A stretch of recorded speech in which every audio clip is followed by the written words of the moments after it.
en 8 o 9 ocasiones, por lo visto, yo tuve comunicación con él.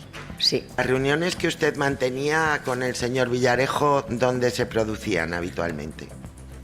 Pues en mi despacho. ¿O fuera del despacho? Yo creo recordar que una vez lo vi en una cafetería en una zona céntrica de Madrid, pero un café de 5 minutos.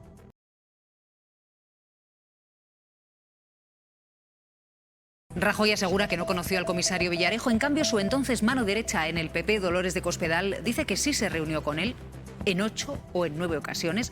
Ha dicho que era Villarejo quien pedía esos encuentros, pero el entonces jefe de gabinete de Cospedal lo ha desmentido. Ella también dice pidió reuniones con el excomisario.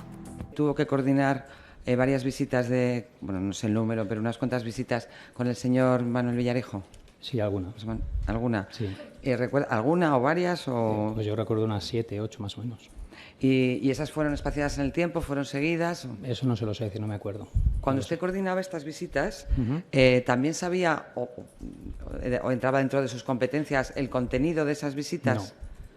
Yo solamente me ¿Era dedicaba, con la persona? Yo solamente me dedicaba a citarle, entonces le citaba el día a la hora, le dejaba en la puerta del despacho a la señora Cospedal y yo me iba. Y era, en este caso del señor Villarejo, ¿era el señor Villarejo quien pedía la cita o la señora Depende. Cospedal? Generalmente era el señor Villarejo el que pedía la cita, pero alguna vez la señora Cospedal también pedía la cita. Entonces depende. ¿Le consta o recuerda si ha tenido alguna cita con el señor Villarejo fuera de Génova?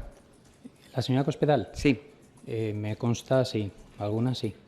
¿Algunas y dónde? ¿En alguna oficina o dónde? Que yo sepa, en el ministerio. ¿En el ministerio? Sí. ¿Y en ningún sitio después de un restaurante, una cafetería, algo similar? O sea, conmigo no. O sea, yo no coordiné nunca visitas fuera de esos dos sitios. ¿Y en el ministerio? ¿En qué ministerio exactamente? En el de Defensa. ¿En el Defensa cuando estaba en el Ministerio de Defensa? ¿Conocía usted al señor Villarejo? Me lo presenta mi marido. ¿Cuál es el motivo de que se lo presente o qué interés tenía que usted lo conociese? No, mi marido no tenía interés. El que tenía interés en conocerme era él. En 8 o 9 ocasiones, por lo visto, yo tuve comunicación con él. Sí. ¿Las reuniones que usted mantenía con el señor Villarejo, dónde se producían habitualmente?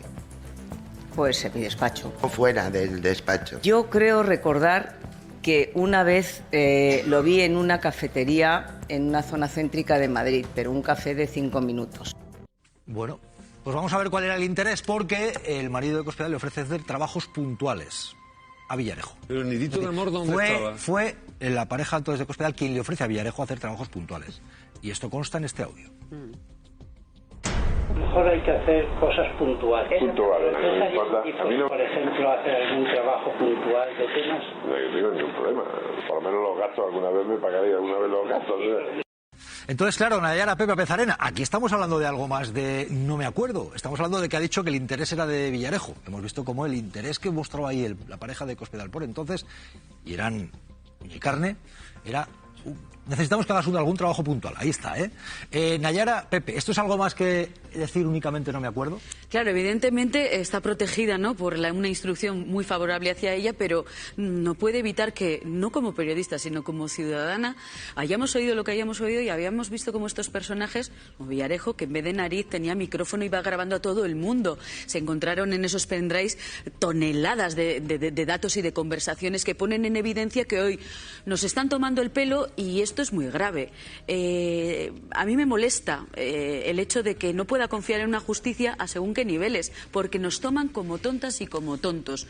Oír lo que oímos y escuchar a estos señores con tan altas responsabilidades en su momento, haciendo uso de policías, excomisarios de policía con negocios privados, algo completamente incompatible, a mí me llama muchísimo la atención y desde luego me da muchísima rabia que esta verdad judicial no vaya a coincidir con la verdad de lo que allí ocurrió, porque toca a las instancias del Estado, no a manzanas podridas, sino a la plena institución del Estado, policía y partido político. El señor Villarejo nunca le informó de ninguna actividad de búsqueda de documentación que pudiera tener el señor Bárcenas y que pudiera ser perjudicial para el Partido Popular. Nunca jamás. Nunca jamás. Somos malas lenguas. Vamos a recordar cuando hablaba de la libretita sería mejor, pero según ella nunca le informó. Nunca jamás. La libretita sería mejor poderlo parar. En el famoso pendrive hay de todo. Hemos hecho todo lo posible por las Esto, según ella, no era informarle. El resto hay que hacer. A mí esto me parece un escándalo, pero bueno. El resto. Es un escándalo. Es convertir el procedimiento testifical en un procedimiento de mentira. Pero yo quería señalar lo siguiente. Estamos muy centrados en Kitchen. Pero muchas de las conversaciones también muestran que Cospedal se interesaba por cómo matar a Pablo Iglesias, por ejemplo, y a Podemos. Cómo matar a los independentistas. No nos olvidemos que esto es un patrón.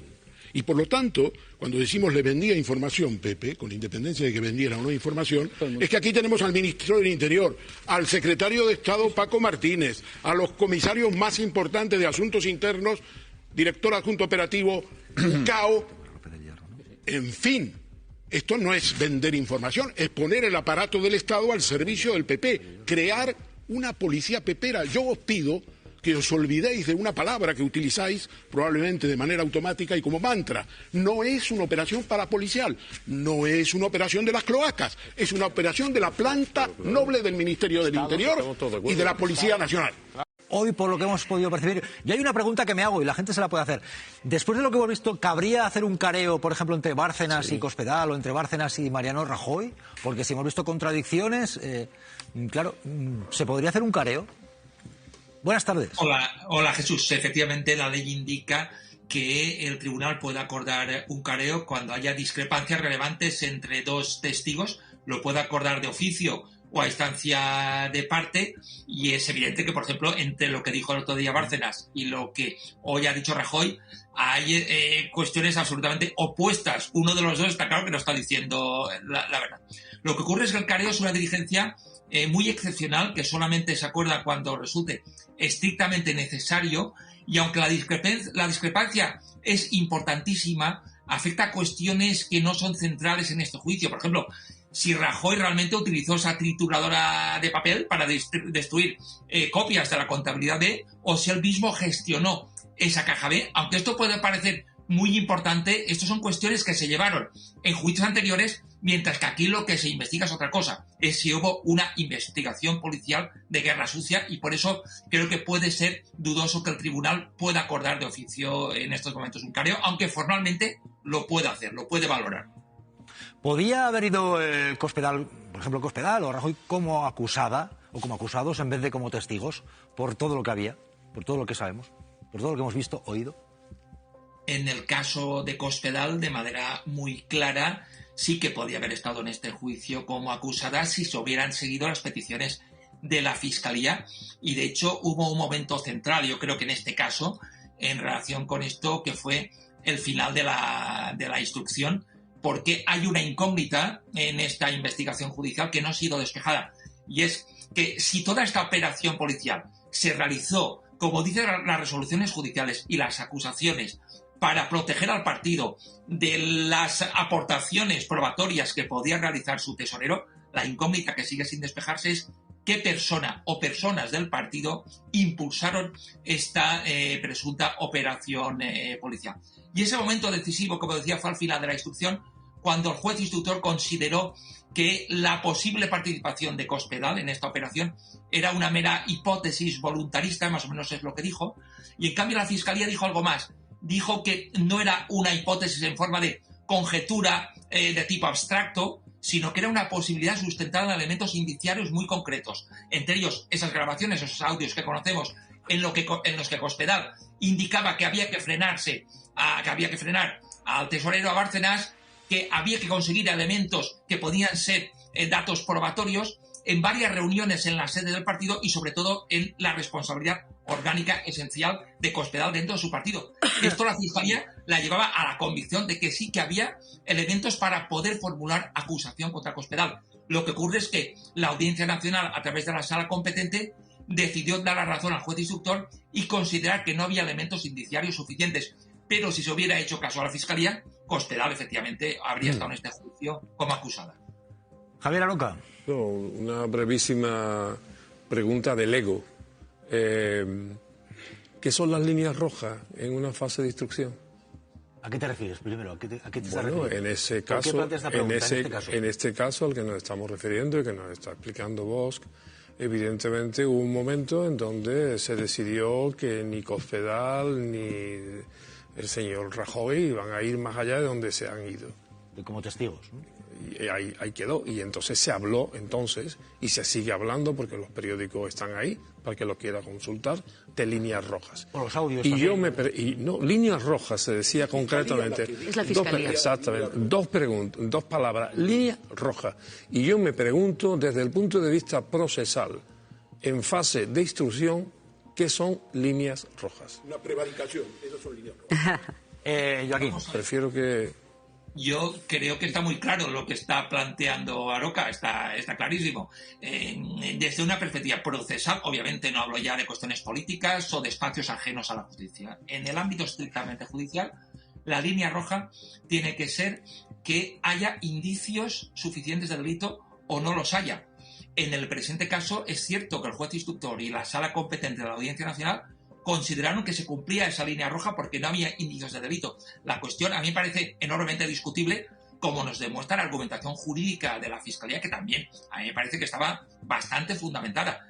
No es solamente una racionalización abstracta en que había indicios o no, cuando había grabaciones, había reuniones reconocidas y había una persona como Cospedal que ocupaba un cargo central en el partido como máxima responsable orgánica, y la prueba indiciaria tiene que valorarse en su conjunto.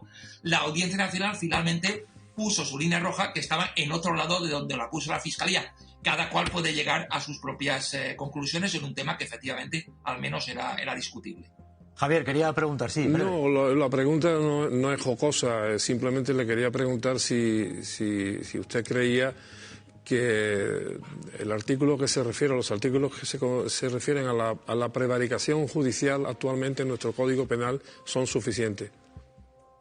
Pido concisión, magistrado. Simplemente lo que dice el artículo concreto es que habrá prevaricación cuando haya una resolución judicial arbitraria a sabiendas. Yo creo que es suficiente. Otra cosa es que, por supuesto, podamos discutir en cada caso concreto cómo se aplica, pero creo que el problema no está en el Código Penal y que en su caso hipotéticamente estaría en la interpretación.